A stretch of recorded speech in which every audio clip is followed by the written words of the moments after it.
The studio is sponsored by Explore Digital Marketing. Join Explore Digital Marketing work from home opportunity. Mobile-based part-time jobs offered for students, homemakers, and job seekers. Use your free time to earn. No fixed hours. Work at your convenience. Search, share, and publish content. Simple tasks. No selling or no referral. Have a Facebook, Instagram, or YouTube account?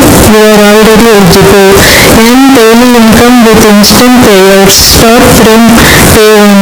Send your name and qualifications in WhatsApp to 991410416 and get full details instantly. Skip பண்ணாதீங்க. பெரிய தப்பு. தினம் 300 ரூபாய் சம்பாதிக்க அரிய வாய்ப்பு. Instagram, Facebook பயன்படுத்த தெரிந்தால் போதும் content post and content publishing மூலமா தினம் 300 ரூபாய் சம்பாதிக்கலாம். இந்த வேலை செய்ய 5 நிமிடம் போதும். Work training support, group communication support, all language customer live chat support, முக்கியமா சொந்தமா ஒரு பிசினஸ் ஸ்டார்ட் பண்ற அளவுக்கு உங்களால கற்றுக்கொள்ளவும் முடியும், சம்பாதிக்கவும் முடியும். இந்த வேலை வாய்ப்பு வழங்குவது 5 வருடத்திற்கு மேல ரன் ஆகிட்டு இருக்க நம்ம தமிழ்நாட்டு company school of business organisation private limited. மேலும் விவரங்களுக்கு டிஸ்கிரிப்ஷன்ல கொடுத்திருக்க நம்பருக்கு வாட்ஸ்அப் பண்ணுங்க.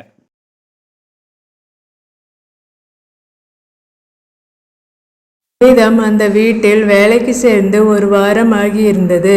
தினமும் காலை மாலை வீட்டை கூட்டி பெருக்குதல், செவ்வாய் வெள்ளிக்கிழமைகளில் மாப் போட்டு துடைத்தல், இவைதான் அந்த வேலைகள். இதே வேலைகள் மேலும் சில வீடுகளில் பார்ப்பதால் அவற்றுக்கு மேல் வேறு வேலைகள் பார்க்க நேரம் கிடையாது அவளுக்கு. ஆனால் மிகவும் சென்சிட்டிவ் டைப். தன்மானத்தை சீண்டும் போது வெகுண்டெழுவாள். அவள் செய்கின்ற வேலையில் குற்றம் காண முடியாது. அத்தனை சுத்தமாக இருக்கும். கையும் சுத்தம். அன்று காலை குனிதபடி காலை பெருக்கும் போது எதேச்சையாக புனிதத்தின் பார்வை சோபா அடியில் செல்ல திடுக்கிட்டாள்.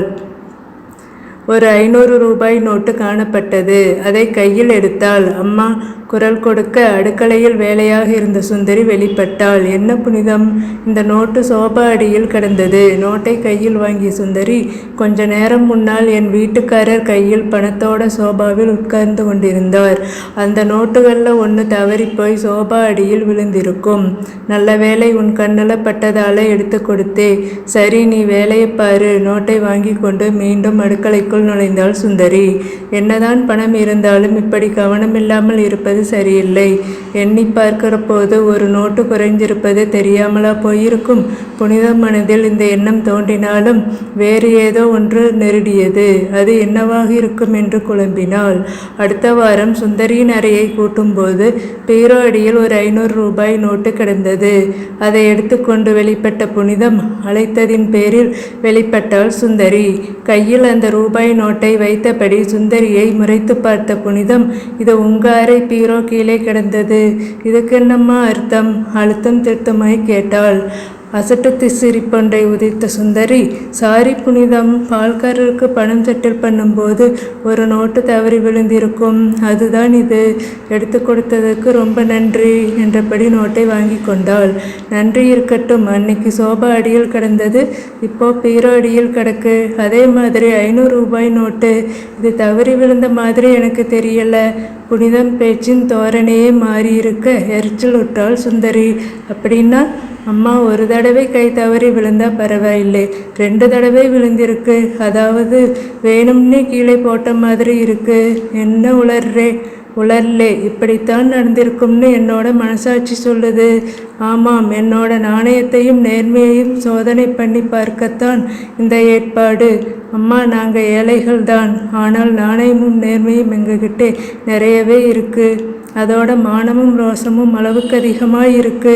நீங்கள் இப்படி என்ன 2 தடவை சோதனை செய்ததால் இனிமே இங்கே வேலை செய்ய எனக்கு பிடிக்கலையம்மா. நான் வரேன் என கூறி தொடப்பத்தை தரையில் வீசி எறிந்துவிட்டு விடுவிடுவென்று நடையை கட்டினாள் புனிதம்.